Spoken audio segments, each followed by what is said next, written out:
We just almost witnessed the best comeback in Valorant history, and I don't think that's an exaggeration.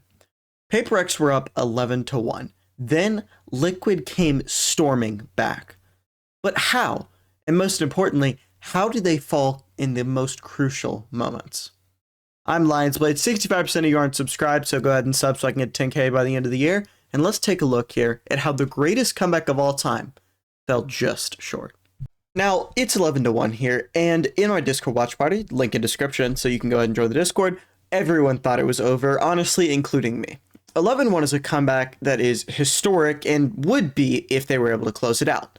Now, PaperX are going to just go ahead and say, we're going to rush C. Obviously, the game's over. They're laughing, right? They are laughing for about 5 more rounds after that, just having fun the PaperX way, because the game is supposed to already be over. Kiko gets some kills, but hey, who cares that they won the pistol, right? Who cares? He just got his VLR rating up. That's all it was. 11-2. And finally, time for the last nothing burger of a round. PaperX go ahead and win this round here. It was their buy round. You're expected to win, right? Even though Liquid did have some decent weapons, everyone either had a Guardian or a Vandal. PaperX did a great job of putting the weak weapon of the Judge into a position where it's the stronger weapon right there. Then Nats, who sadly wasn't really able to frag as much as normal. This, not event, but this game, he was kind of off. I don't know if it was some late jet lag or what, but he was definitely, performing lower than his normal standards would be in this event right here. Also could have been a fact that calling against PaperX is really, really difficult. But 12-3, so let's watch the comeback. Now, into the actual comeback here, it does not look good for Liquid already. You have a Marshall Light Shield. You're scraping together some of these buys here against a PaperX team that not only has weaponry, but also Jing's Showstopper. It already looks over before it begins, and that is only just tripled down when you instantly get the game. And when I say instantly, I literally mean within the first 5 seconds, turn into a 3v5 on a 3-sided map that you're defending when you have a Marshall on one of the guys who survived. Not only that, your Sentinel, one of the only people who's able to actually hold down C, is now dead. C is completely open and you look cooked. But as he did in so many other situations, Camo stepped up. He did this on other maps. On Split, he fake cloned into a Viper's Pit. Here, he gets 2 to make it somewhat reasonable that they're able to get this done. Then, Penny, thankfully the guy with the gun, is able to get the kill. Now Patatek able to recover a gun as well. Now you're in a 2v2, the Showstopper gets burned by Jing on site. Now you just have to wait. What I really love here is both of these Liquid players, they are not scared right here, right? There are a lot of people who would be playing scared, and you will see, in fact, one of the very players right here, nerves get to him, probably losing the game eventually. But right now, they're, hey, we're having fun. Right? We're supposed to lose this, but we're going to play our game. We're not going to play scared. We're going to make this a 1v1 here. Now Penny is going to go, as I just said, 1-for-1. Now in the 1v1, Patatek, again, no nerves this time, but this spot will be very important later. If you've already seen it, you know what I'm talking about. If you haven't, just stick around.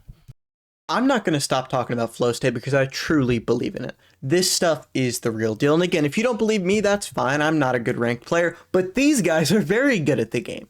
Ion, Poppin, T-Dog, every single one of them says this does insanely well at locking them in for ranked. If this is an advantage that pro players use that you can get for 10% off with code LIONS after clicking the link in the description, why wouldn't you try it? It'll lock you in, make you consistent, and also taste great. Let's get back to the video. Use code LIONS and click the link in the description for 10% off.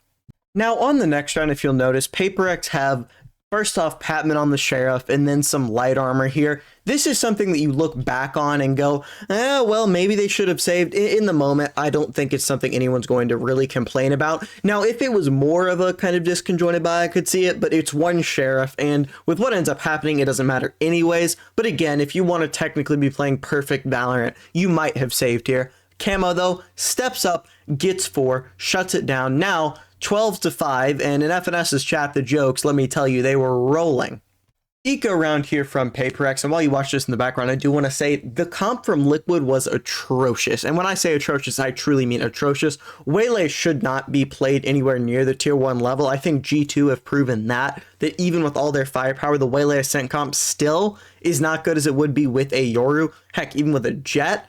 And I truly think that if the Yoru was played here for Liquid, it would have had a different outcome on the game. I don't know if they would have won, but I do think that they would have been in a better situation overall. Anyways, 12-6. Let's take a look at the next round. Subscribe.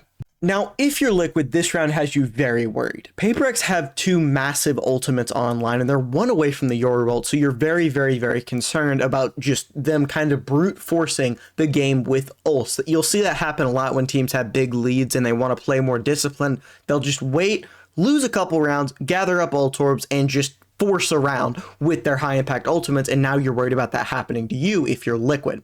But this A fake works beautifully right here with the Yoru. Again, Yoru is very good at manipulating rotations. A lot better of an agent overall than Waylay, but Jin goes 1 for 1 right there. Now everyone on Liquid is scrambling because that Yoru did such a good job at faking towards A. Now I do want to talk about this Omen ult because honestly it's really cool. Right here, Omen ult used to get out of the Waylay ult here. The issue for PaperX is that something still dies, but I just thought it was really cool, honestly. Now you're in 3v4. They go ahead, they reset. Bomb is over towards A, but Patatek isn't peeking.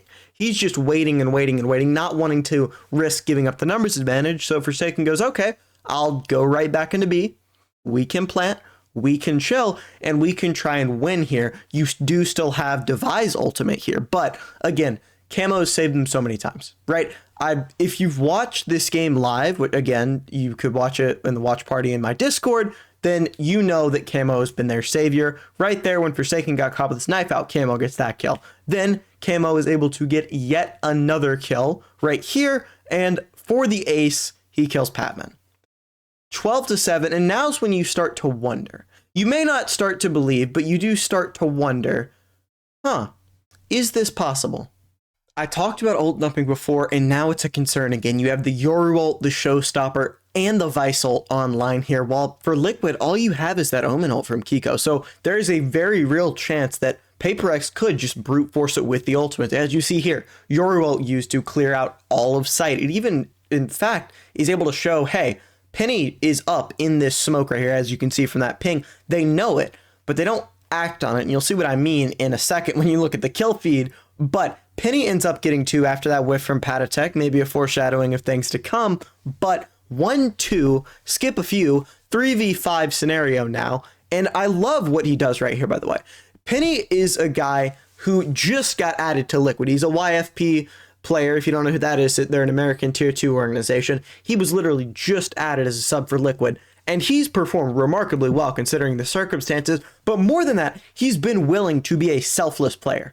This right here, and I know it may not seem like a lot to you, this is a bait peek. This is a peek so that Nats or whoever else is someone that's actually able to get the kill. He's trying to draw something's crosshair so that someone else gets this kill, as you can see right there. That is the true definition of a selfless player. Someone who's not playing for stats, someone who's not playing to go, hey, we lost, but I did well. Some other tier 1 team picked me up. He's playing for the win and for his teammates. And that truly is something that really shows a player. It makes me really, really like a player. Devi, unable to clutch that, although he did get me worried for a second there.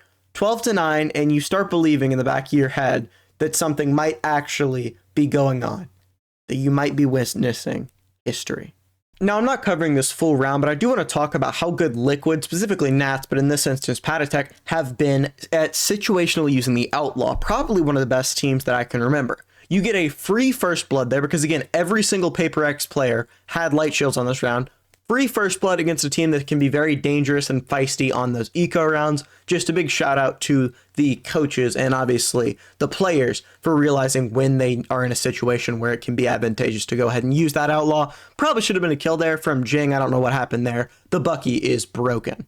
Now, here you can see why Liquid kind of believed in this Waylay. They're doing this ult setup right here over on B. They've done it before in previous games, if I recall correctly, and I could be just incorrect there, but I still think it's a bad pick, to be perfectly honest with you. However, I want you to listen at the end of this to what the coach of PaperX says, because this should be the Paper X win, right? If you don't win this round, it's probably over. This was your buy round. You have that Fate ult online. When Forsaken did this, I thought he was going to kill Penny as well and probably end the game right there. Not the case. 4v3 scenario, and Paper X seemed kind of lost, or at least uncertain about where they want to go and what they want to do here. The Haunt gets used, and now you would have to go into sight off of one Prowler. That's all of the info you have from your solo initiator right now, and it does end up costing them. As you can see, something ends up dying because he's looking up, trying to break the cam, so retake cam that's up there, and Paper X call for the save here. But listen to what the coach has to say after this. We've lost the match. We've lost the match. It is also just really cool to see the reactions. Obviously, esports is very emotional, but it is kind of interesting to see these knowing that Liquid end up losing. So let's go ahead and look at what you've all probably been waiting for and check how history was altered by one whiff. Patatech is left in a 1v3 scenario here and is able to get it down to a 1v1 scenario in overtime. He has his Fate ult, he has the bomb, he has a free sight. He initially plays this very, very well. Granted, the Fate ult is a bit questionable. It's obviously probably better to save that for post, but he wanted to use it for info. He's the pro player. He can use it for info. I really wish, and again, obviously this is very easy for me to say when I, know where Forsaken is and am sitting on my butt cheeks at home without any of this pressure, but I would have liked to rap. Obviously, he doesn't know. You can't blame him for not rapping. He did seem to consider it, but this is what I want to talk about here. And I don't want to slow-mo it, and I also do want to put a disclaimer here. Don't send any hate to Patatech. Trust me, he's going to get enough of it from other people. And yet, I do think that sending hate to players after whiffs and stuff like this is, quite frankly, just brain dead to do. I know that I probably, and I'm trying to work on this, have said things about players that I shouldn't, so just be a decent human being. Anyways, Patatech here is jiggling right here, and he almost is able to clutch this out. If you'll notice, the second that he sees Forsaken on his screen, he then flicks over and shoots, but he's so used to jiggling that he shoots the wall because he's been jiggling and he didn't stop his movement. So he ends up shooting the wall there, and then just kind of a half, I'm putting my eye out, I'm jiggling for info, I don't know what I'm doing, that ends up changing the course of the game. And if you saw it back here, his head goes into his hands right there for that split second you're able to see. Thank you guys so much for watching. Remember to subscribe so I can hit 10K. I hope you have a wonderful rest of your day, and I'll see you tomorrow. Peace.